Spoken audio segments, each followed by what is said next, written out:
वैसे तो नए साल के स्वागत के लिए सभी नागरिक उत्साहित हैं, लेकिन इस उत्साह में नशे में गाड़ी चलाने पर रोक लगाने के लिए नवी मुंबई ट्रैफिक पुलिस ने कार्रवाई शुरू कर दी है। वासी यातायात विभाग द्वारा जगह जगह पर नाकाबंदी कर वाहन चालकों को एल्कोहल ब्रेथ एनालाइजर से जांच की जा रही है।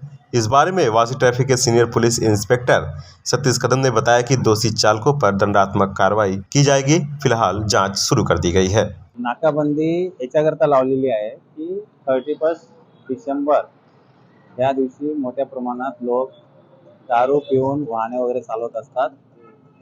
तर दारू पिऊन वाहन चालवू नये या संदर्भात माननीय पोलीस आयुक्त नवी मुंबई यांनी तसेच ट्रॅफिक डीसीपी यांनी लोकांना आवाहन केलेलं आहे की कोणी दारू पिऊन वाहन चालवू नये, जेणेकरून अपघात होऊन त्यांचं आर्थिक मालमत्तेचं आणि स्वतःचं शारीरिक नुकसान होऊ नये। त्या दृष्टिकोनातून आम्ही आज ड्रंक-ड्राईव्हची कारवाई करीत आहोत। आमची कारवाई 29, 30, 31 पर्यंत सुरू राहणार आहे, मोठ्या प्रमाणात सुरू राहणार आहे। नागरिकांना आमचं एकच आवाहन असणार आहे की कोणीही दारू पिऊन वाहन चालवू नये आणि कुटुंबावर कुठलेही संकट ओढून घेऊ नये। आवाज टुडे पंकज बेनवंत सिंह रिपोर्ट, नवी मुंबई।